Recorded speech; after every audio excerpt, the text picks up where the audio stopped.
क्या बाबा गुरु नानक मुसलमान थे? हज क्यों किया था? बाबा गुरु नानक की लाश किसने गायब की थी? और हिंदू और मुसलमान मुरीदों में झगड़ा क्यों हुआ? दोस्तों, कहा जाता है वक्त के साथ सब कुछ बदल जाता है, लेकिन कुछ नाम, कुछ पैगाम सदियों बाद भी जिंदा रहते हैं। बाबा गुरु नानक एक ऐसी शख्सियत जिसे सिख मजहब का बानी माना जाता है, लेकिन उनकी तालीमात का असर सिर्फ सिखों तक महदूद नहीं रहा, बल्कि दुनिया के दो बड़े मज़ाहिब, हिंदू मत और इस्लाम, और खुद पूरी इंसानियत, सब इनसे मुतासिर हुए। सिख होने के बावजूद क्या बाबा गुरु नानक ने वाकई हज किया था? और अगर हज किया तो क्या वो मुसलमान थे या कुछ और तलाश कर रहे थे? आज की इस वीडियो में आप असल हकीकत जानेंगे, बल्कि हम सिख मजहब की बुनियादी तालीमात पर भी बात करेंगे और आपको दिखाएंगे कि सिख मजहब में नमाज किस तरह पढ़ी जाती है। फिर बात करेंगे मुक़द्दस किताब गुरु ग्रंथ साहिब की। ये किताब आखिर क्या है और सिखों के लिए इसकी रूहानी अहमियत क्यों इतनी ज़्यादा है। और हाँ दोस्तों, वीडियो के आखिर में आप ये भी जानेंगे कि जब बाबा गुरु नानक दुनिया से रुखसत हुए तो उनकी लाश पर ऐसा क्या हुआ जिस पर हिंदुओं और मुसलमानों के दरमियान झगड़ा छिड़ गया था, और फिर गुरु नानक की लाश अचानक कैसे गायब हो गई। दोस्तों, बाबा गुरु नानक की जिंदगी का हर एक पहलू एक नया सवाल खोलता है। बाबा गुरु नानक 1469 में पंजाब के तलवंडी गांव में पैदा हुए, जो आजकल ननकाना साहिब के नाम से जाना जाता है। आपके वालिद मेहता कालू पटवारी थे और वालदा तरतपा, दोनों ही नेक और पारसा हिंदू थे। गुरु नानक की पैदाइश पर खानदान के परोहत हर दयाल ने जब उनकी पेशानी से नूर फूटते हुए देखा तो उसने एहतरामन हाथ जोड़कर नमस्कार किया और कहा, हिंदू और मुसलमान दोनों ही इसकी तारीफ के गीत गाएंगे, और ये न सिर्फ इंसानों बल्कि परिंदों और जंगली जानवरों के लिए भी एक रोशनी बनेगा। गुरु नानक जब बालिग हुए तो उन्हें एक हिंदू उस्ताद के पास हिसाब सीखने और एक मुसलमान उस्ताद के पास अरबी और फारसी पढ़ने के लिए भेजा गया, लेकिन उनका दिल तालीम की बजाय साधुओं और महात्माओं की सोहबत में ज़्यादा लगता था। नानक सच्चाई और हक की तलाश में थे, मगर उनके घर वाले उन्हें दुनियादारी की तरफ माइल करना चाहते थे। कभी उन्हें भैंसे चराने को कहा गया, कभी कारोबार में मशगूल करने की कोशिश की गई और आखिरकार खेती बाड़ी करने का मशवरा दिया गया। इस पर नानक ने जवाब दिया, मैं तन के खेत में दिल को हल चलाने वाला बनाकर नेक काम काश्त करना चाहता हूँ, और जब फसल उगेगी तो ना सिर्फ मेरा खानदान बल्कि पूरी दुनिया खुशहाल हो जाएगी। आखिरकार जब नानक के एतवार से उनके घर वाले मुतमईन ना हुए तो उन्होंने नानक की शादी कर दी। शायद ये कदम इसे दुनियादारी की तरफ माइल करने का जरिया बने। कहा जाता है गुरु नानक का दिल जब कहीं ना लगा तो उनके घर वालों ने उन्हें सुल्तानपुर के नवाब दौलत खान के गोदाम में रसद का हिसाब किताब रखने की नौकरी दिलवा दी। नानक जी जब गोदाम में रसद तोलते तो वो हमेशा तेरा मैं तेरा का नारा लगाते हुए मुकम्मल तौर पर महव हो जाते, और उनका दिल खुलकर गरीबों की मदद में लग गया और वो गोदाम का माल गरीबों में बांटने लगे। जब नवाब दौलत खान को इसकी शिकायत मिली कि नानक जी आपका माल लौटा रहे हैं, तो उन्होंने गोदाम का हिसाब दोबारा चेक करवाया, लेकिन तमाम अजनास पूरे निकले। नानक जी फिर जंगलों और आबादियों में घूमते रहे और उनका नाम गुरु के तौर पर मशहूर हो चुका था। वो मुख्तलिफ मकामात पर लोगों को अपनी तालीमात से आगाह करते और कभी कभी शोबदे भी दिखाते। एक दिन वो हरद्वार पहुंचे, जहां हिंदू लोग गंगा के पानी में नहा रहे थे और पानी मशरिक की तरफ उछाल रहे थे। जब गुरु नानक ने इस अमल की वजह पूछी तो लोगों ने बताया कि ये पानी मरने वाले बुजुर्गों के लिए है, ताकि उनकी ज़िंदगी आसूदा और ठंडी हो। ये सुनकर गुरु नानक ने गंगा के पानी को मगरिब की तरफ उछालना शुरू कर दिया।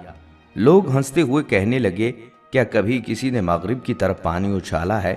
इस पर गुरु नानक जी ने जवाब दिया कि मेरे खेत यहाँ से मगरिब की तरफ पंजाब में हैं, मैं उनको यहाँ से पानी दे रहा हूँ। लोगों ने कहा, इतनी दूर से दिया हुआ पानी आपके खेतों को कैसे सरसब्ज करेगा? तो गुरु नानक ने कहा, अगर आपका दिया हुआ पानी दूसरी दुनिया में पहुंच सकता है तो क्या मेरा पानी इस दुनिया में मेरे खेतों को सरसब्ज नहीं कर सकता? کہا جاتا ہے کہ جب گرو نانک اپنے شاگرد مردانہ کے ساتھ پہلی بار گھر سے نکلے اور بازار کی طرف روانہ ہوئے تو انہیں راستے میں ایک جنازہ نظر آیا۔ گرو نانک نے جنازے کی طرف دیکھتے ہوئے سوال کیا، یہ کس کا جنازہ ہے؟ لوگوں نے بتایا کہ یہ جنازہ ایک انسان کا ہے جو دنیا سے رخصت ہو چکا ہے۔ گرو نانک نے اس لمحے میں یہ سبق لیا کہ انسان کی زندگی کا مقصد صرف عارضی دنیا کی تکالیف اور خوشیوں میں نہیں بلکہ اس سے آگے کی حقیقتوں میں ہے۔ اس کے بعد گرو نانک اور مردانہ آگے بڑھے اور راستے میں ایک بیمار شخص کو دیکھا جو تکلیف میں مبتلا تھا۔ گرو نانک نے اس سے پوچھا، تمہیں کیا تکلیف ہے؟ بیمار شخص نے جواب دیا، وہ کئی دنوں سے اس بیماری میں مبتلا ہے اور اس کی حالت بے حد خراب ہے۔ گرو نانک نے اس موقع پر یہ سیکھا کہ بیماری بھی انسان کی زندگی کا حصہ ہے اور یہ تکلیفیں انسان کو اس کی حقیقت کی طرف متوجہ کرتی ہیں۔ اس بیماری کے ذریعے گرو نانک نے انسانوں کو یہ سبق دیا کہ اس دنیا کی تکلیفیں انسان کو اپنی حقیقت کو سمجھنے اور اس کے بعد کی حقیقت کی تیاری کا موقع دیتی ہیں۔ آگے چل کر گرو نانک اور مردانہ نے ایک فقیر کو دیکھا جو بھیک مانگ رہا تھا اور بے حد غریب تھا۔ فقیر کا لباس پھٹا ہوا تھا اور اس کی حالت انتہائی بدحال تھی۔ گرو نانک نے اس فقیر سے بھی سوال کیا اور اس کی حالت کے بارے میں پوچھا۔ فقیر نے بتایا کہ وہ دنیا کی چمک دمک سے بے پرواہ ہے اور اس کا مقصد صرف روحانیت ہے۔ اس فقیر کی حالت گرو نانک کے لیے اہم سبق بن گئی کہ دنیا کی عارضی دولت اور آسائشیں حقیقت نہیں بلکہ اصل حقیقت انسان کی روحانیت اور اس کا اخلاق ہے۔ تاریخ میں یہ بات بھی ملتی ہے کہ جب بابر نے ہندوستان پر حملہ کیا اور پنجاب کو تباہ و برباد کر دیا اور ایمن آباد میں جو جنگی قیدی بنائے گئے ان میں گرو نانک بھی شامل تھے۔ گرو نانک اور ان کے مسلمان ساتھی مردانہ کو سخت کاموں میں لگایا گیا۔ گرو نانک کو چکی پیسنے پر لگا دیا گیا، لیکن اس کے باوجود ان کا دل خوش تھا۔ وہ چکی پیستے ہوئے بھی اللہ کے کلمات پڑھتے اور لوگوں کو حق کی باتیں سکھانے کی کوشش کرتے۔ ایک دن بابر کو خبر ملی کہ ایک فقیر خوشی سے کام کر رہا ہے اور اللہ کا ذکر کر رہا ہے۔ بابر بہت حیران ہوا اور فوراً اس فقیر یعنی گرو نانک کو اپنے سامنے پیش کرنے کا حکم دیا۔ جب گرو نانک بابر کے سامنے آئے، بابر نے کہا، میں نے بے خبری میں اللہ کے بندے کو تکلیف پہنچائی اور اب میں اس سے معافی مانگنا چاہتا ہوں۔ بابر نے مزید کہا، میں نے ہندوستان پر حملہ کیا تاکہ لوگوں کو ظلم سے بچا سکوں۔ گرو نانک نے بڑی سکونت کے ساتھ جواب دیا، اگر تم نے لوگوں پر ظلم کیا تو تمہارا بھی وہی حال ہوگا۔ بابر نے جواب دیا، میں وعدہ کرتا ہوں کہ اب میں کسی کو تکلیف نہیں پہنچاؤں گا۔ گرو نانک نے اپنی مخصوص حکمت سے کہا، اللہ تمہارا راستہ روشن کرے۔ پھر گرو نانک وہاں سے چل دیے اور بابر اپنی باتوں پر عمل کرنے کا عہد کرتا رہا۔ پیارے دوستو، بابا گرو نانک کا مکہ اور مدینہ کا سفر ہمیشہ سے ایک متنازع موضوع رہا ہے، کیونکہ یہ سوال اٹھتا ہے کہ سکھ ہونے کے باوجود گرو نانک نے حج کیسے کیا؟ مکہ اور مدینہ میں غیر مسلموں کا داخلہ ممنوع ہے، تو پھر گرو نانک وہاں کیسے پہنچے؟ تو دوستو، تاریخی روایات اور مختلف مکتبہ فکر کے مطابق گرو نانک کا حج ایک روحانی تجربہ تھا، نہ کہ صرف ایک جسمانی سفر۔ گرو نانک نے مختلف مذہبی مقامات کا دورہ کیا جن میں مکہ اور مدینہ شامل تھے، لیکن ان کا مقصد صرف عبادات یا رسومات ادا کرنا نہیں تھا، بلکہ ان کا مقصد مختلف ثقافتوں اور مذہبوں کے درمیان ہم آہنگی اور انسانیت کی خدمت کے پیغامات کو آگے پھیلانا تھا۔ ان کے پیروکاروں کا ماننا ہے کہ گرو نانک نے مکہ اور مدینہ کی روحانیت کو سمجھا اور اپنے پیغام میں ایک سچے انسان کی ضرورت کو اجاگر کیا۔ اب سوال پیدا یہ ہوتا ہے، کیا واقعی گرو نانک نے مکہ اور مدینہ کا جسمانی سفر کیا؟ اس بارے میں مختلف روایات موجود ہیں اور اس سوال کا جواب ہمیشہ متنازع رہا ہے۔ کچھ روایات میں کہا جاتا ہے کہ گرو نانک نے واقعی مکہ اور مدینہ کی سرزمین پر قدم رکھا، جبکہ کچھ روایات میں اس سفر کو روحانی یا علامتی سفر کے طور پر بیان کیا گیا ہے۔ اس بات کا کوئی ٹھوس ثبوت نہیں ہے کہ گرو نانک نے جسمانی طور پر مکہ اور مدینہ کا سفر کیا، لیکن اس کے باوجود ان کے پیغام کی گہرائی اور اثرات اس بات کی عکاسی کرتے ہیں کہ گرو نانک نے ان جگہوں کی اہمیت کو اپنی زندگی میں محسوس کیا اور وہاں کے روحانی اصولوں کو سیکھا۔ یہ بھی اہم ہے کہ اس دور میں غیر مسلموں کا مکہ اور مدینہ میں داخلہ عموماً ممنوع تھا، اس لیے سوال یہ پیدا ہوتا ہے کہ گرو نانک وہاں کیسے پہنچے۔ تاریخ دانوں کا ماننا ہے کہ گرو نانک کی شخصیت اتنی عظیم تھی اور ان کی تعلیمات اتنی اثر پذیر تھیں کہ انہیں وہاں جانے کی اجازت مل گئی۔ تاہم کچھ لوگ اس بات پر اعتراض کرتے ہیں، لیکن یہ کہنا کہ گرو نانک کا حج ایک روحانی سفر تھا، یہ بات زیادہ حقیقت پسندانہ لگتی ہے، کیونکہ گرو نانک نے ہمیشہ اپنی تعلیمات میں یہ پیغام دیا کہ سچائی اور روحانیت کا راستہ ہر مذہب میں موجود ہے اور ہر انسان کو اس کی تلاش کرنی چاہیے۔ ان کے پیغامات میں انسانیت کی خدمت اور مذہب سے بالا تر ہو کر دنیا کو بہتر بنانے کی بات کی گئی تھی۔ دوستو، یہاں یہ بھی واضح رہے کہ سکھ مذہب میں نماز کی کوئی خاص شکل نہیں ہے جیسا کہ مذہب اسلام میں ہوتی ہے، لیکن سکھ عبادت میں خدا کا ذکر کرنا اور مذہبی کتاب گرو گرنتھ کی تعلیمات پڑھنا بہت اہم ہوتا ہے۔ سکھوں میں نماز کی بجائے نم سمرن یعنی اللہ کا ذکر اور گیتا یعنی گرو گرنتھ کی پڑھائی پر زیادہ زور دیا جاتا ہے۔ سکھوں میں وضو کرنے کا طریقہ بھی اسلام سے متاثر ہے، یعنی ہاتھ، ناک، منہ، ناک اور پاؤں دھوئے جاتے ہیں تاکہ جسمانی اور روحانی صفائی حاصل ہو سکے۔ سکھوں میں مخصوص وقت پر نماز نہیں ہوتی، لیکن زیادہ تر سکھ روزانہ صبح اور شام کو آراداس یعنی دعا کرتے ہیں اور گرو کے سامنے خدا کی رضا کو تسلیم کرتے ہیں۔ سکھ مذہب اور اسلام میں کچھ چیزیں مشترک ہیں، جیسے وضو، خدا کی وحدانیت کا عقیدہ اور عبادات کے ذریعے روحانی صفائی کی اہمیت۔ دونوں مذاہب میں اللہ یا خدا کے قریب پہنچنے کی کوشش کی جاتی ہے تاکہ دنیا میں امن قائم ہو سکے۔ سکھوں کے شب و روز کے معمولات کچھ اس طرح ہیں کہ صبح سویرے اٹھ کر سب سے پہلے غسل کرتے ہیں، پھر مخصوص بھجن گاتے ہیں اور دعائیں پڑھی جاتی ہیں۔ رات میں بھی اس کا رواج ہے۔ سکھ اجتماعی عبادات کے لیے گردوارے میں جمع ہوتے ہیں، جہاں عبادات کا مرکزی عنصر گرنتھ ہوتا ہے، کیونکہ سکھوں کا کوئی مذہبی پیشوا نہیں ہوتا۔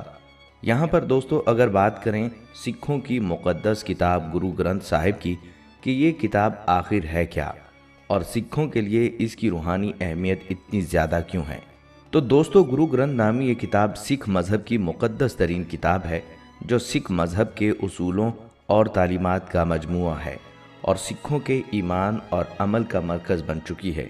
بلکہ گرو گرنتھ صاحب کی اہمیت سکھوں کے لیے اس لیے بھی ہے کہ یہ کتاب زندہ گرو کے طور پر سمجھی جاتی ہے۔ سکھوں کا عقیدہ ہے کہ گرو گرنتھ صاحب کے کلام کو پڑھنے، سننے اور سمجھنے سے انسان کی روحانیت میں اضافہ ہوتا ہے اور وہ حقیقی مقصد کو سمجھ سکتا ہے۔ سکھوں کا ایمان ہے کہ گرو گرنتھ صاحب میں موجود پیغامات ان کے لیے مکمل رہنمائی فراہم کرتے ہیں اور وہ اپنی روزمرہ زندگی میں ان تعلیمات کو اپنانے کی کوشش کرتے ہیں۔ دوستو یہاں یہ سوال بھی بہت سے لوگوں کے ذہن میں آتا ہے کہ سکھ برادری کرتارپور سے اتنی محبت کیوں کرتی ہے۔ دوستو کرتارپور جو پاکستان کے صوبہ پنجاب میں واقع ہے، سکھ برادری کے لیے ایک انتہائی مقدس اور اہم مقام ہے۔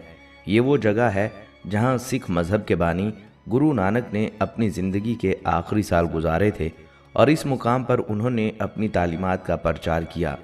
کرتارپور نہ صرف سکھوں کے لیے مذہبی اہمیت رکھتا ہے، بلکہ یہ مقام ان کے دلوں میں خاص جگہ رکھتا ہے، کیونکہ یہاں بابا گرو نانک کا ابدی سکونت گاہ ہے اور یہ ان کے روحانی سفر کی آخری منزل ہے۔ کرتارپور کی اہمیت کا آغاز بابا گرو نانک کے دور سے ہوتا ہے، جب انہوں نے یہاں ایک گردوارہ تعمیر کیا اور لوگوں کو محبت، بھائی چارے اور امن کی تعلیم دی۔ سکھوں کے لیے کرتارپور ایک ایسا مقام ہے جہاں انہوں نے بابا گرو نانک کی موجودگی میں اپنی زندگی کو بہتر بنانے کی کوشش کی۔ یہ وہ مقام ہے جہاں گرو نانک نے اپنی پوری زندگی کو اللہ کی عبادت، انسانیت کی خدمت اور برابری کے اصولوں کی پیروی میں گزارا۔ ان کی تعلیمات آج بھی کرتارپور میں جیتی جاگتی حقیقت کی طرح سکھوں کے دلوں میں براجمان ہیں۔ کرتارپور کا اس قدر مذہبی اور روحانی اہمیت رکھنا سکھ برادری کے لیے اس سے گہری محبت کا باعث ہے۔ یہاں پر سکھوں کی عبادات، دعائیں اور روحانی سفر کا ایک اہم حصہ ہیں۔ 2019 میں کرتارپور راہداری کے کھلنے کے بعد سکھ یاتریوں کے لیے اس مقام تک پہنچنا آسان ہو گیا اور اس نے کرتارپور کی اہمیت کو مزید بڑھا دیا۔ اب لاکھوں سکھ دنیا بھر سے کرتارپور آ کر अपने मजहबी जज्बात और अकीदत का इजहार करते हैं और यहाँ बाबा गुरु नानक की तालीमात को याद करते हैं। करतारपुर की मोहब्बत सिर्फ इस मकाम की रूहानी अहमियत से नहीं बल्कि इससे जुड़ी तारीख और सकाफत से भी है। मुख्तसर ये करतारपुर सिख बरादरी के लिए एक मुक़द्दस और रूहानी मरकज़ है जिससे इनका रिश्ता गहरा हो जाता है और यहाँ का सफ़र हर सिख के लिए एक मुक़द्दस इबादत की हैसियत रखता है। बाबा गुरु नानक ने दूर दराज मकामात या मुल्कों का सफ़र करते हुए एक खुदा को मानने का और कायनात के ज़र्रा ज़र्रा की तख्लीक करने वाले रब्बे ज़ुल जलाल का पैगाम पहुँचाया। बाबा गुरु नानक का खुदा के बारे में यही अकीदा था, खुदा एक है जो अपनी हर तख्लीक में जलवागर है और खुदा लाजवाल हकीकत है। बाबा गुरु नानक ने एक मुनफरिद रूहानी, समाजी और मुआशरती निज़ाम तरतीब दिया और इस निज़ाम की बुनियाद इंसानियत, मसावात, भाईचारगी, नेकी और भलाई और हुस्न इखलाक है। बाबा गुरु नानक के बारे में कहा जाता है कि उन्होंने उस वक्त जबकि उनकी उम्र 30 साल हुई ये ऐलान किया कि ना कोई हिंदू है ना कोई मुसलमान बल्कि सब इंसान हैं। ऐसे में मुझे किस रास्ते पर चलना चाहिए? मुझे खुदा के रास्ते पर चलना चाहिए और जिस रास्ते पर मैं चल रहा हूँ वो खुदा का रास्ता है। गुरु नानक की तालीमात गुरु ग्रंथ साहिब में मौजूद हैं। गुरु नानक के बारे में कहा जाता है कि आप मुसलमानों से बहुत कुर्बत रखते थे और मुस्लिम बुजुर्गों की सोहबत में रहा करते। ये बुजुर्ग गुरु नानक से बड़ी मोहब्बत और शफकत से पेश आए। इन मुस्लिम बुजुर्गों ने गुरु नानक को तालीम भी दी, दीनी और दुनियावी उलूम भी सिखाए। बाबा बुल्ले शाह जो एक मारूफ मुसलमान सूफ़ी बुजुर्ग थे, उनकी तालीमात ने गुरु नानक की रूहानियत पर गहरा असर डाला।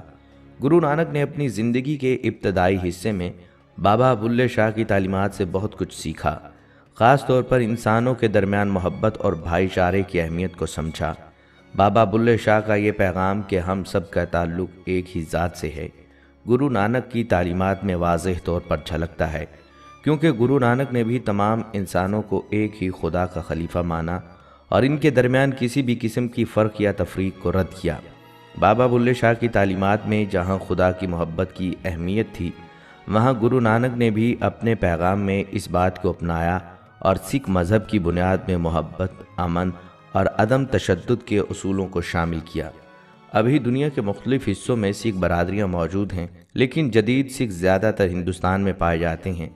सिखों के मुख्तलिफ़ फ़िरक़े हैं और चूँकि इस मज़हब की बुनियाद अदम तशद्दुद और अमन पसंदी पर है, इसलिए मौजूदा सिख बरादरी में ज़्यादातर लोग सादगी की तरफ माइल हैं। कुछ मशहूर फ़िरक़ों के नाम ये हैं: नानक पंथी, ये लोग अमन पसंद होते हैं और लंबे बाल रखने पर इसरार नहीं करते, ये ज़्यादातर दाढ़ी मुंडवाने को तरजीह देते हैं। अदासी, ये लोग रहबानियत पसंद होते हैं और अदासी का मतलब होता है तारके दुनिया। अकाली फ़िरका, अकाली का मतलब है अल्लाह यानी खुदा की पूजा करने वाला फ़िरका और ये लोग इंतहाई जंगजू होते हैं।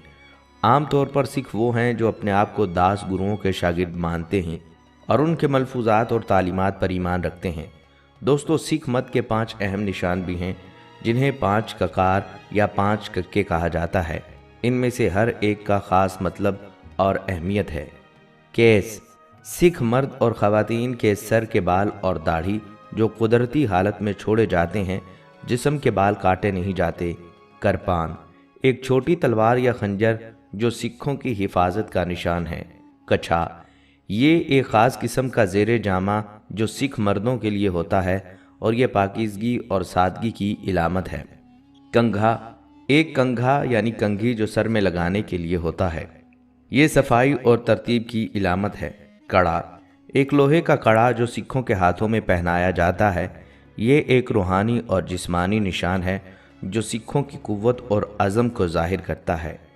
इस तरह 5 ककार सिख मत के पैरोकारों की एक ख़ास पहचान बने हुए है जो इनकी रूहानी ज़िंदगी और सिख मत के असूलों की पासदारी को ज़ाहिर करते हैं। वीडियो के इख्तिताम पर जब बाबा गुरु नानक की दुनिया से रुखसती की बात आती है तो उनकी लाश के हवाले से एक बहुत अजीब व गरीब वाक़या पेश आया जो न सिर्फ सिखों बल्कि हिंदुओं और मुसलमानों के दरमियान एक बहुत बड़ी बहस और तनाज़े का सबब बना। गुरु नानक की वफ़ात के बाद उनके पैरोकारों में एक सवाल उठा कि आखिर इनकी आखिरी रसूमात किस तरीके से अदा की जाएं। हिंदू बरादरी चाहती थी गुरु नानक की लाश को हिंदू रस्मों के मुताबिक जलाया जाए क्योंकि वो गुरु नानक को एक रूहानी शख्सियत मानते थे। जिन्होंने अपनी ज़िंदगी में कई मजहबी तालीमात दी। दूसरी तरफ मुसलमान बरादरी का कहना था कि गुरु नानक को इस्लामी तरीके से दफन किया जाए, क्योंकि वो भी गुरु नानक की अजमत के कायल थे और उन्हें एक बहुत बड़ी मजहबी शख्सियत मानते थे। ये इख्तलाफ इतना बढ़ा कि दोनों कम्युनिटीज़ के लोग गुरु नानक की लाश के पास जमा हो गए ताकि ये फैसला किया जा सके कि इनकी आखिरी रसूमात किस तरीके से अदा की जाएं।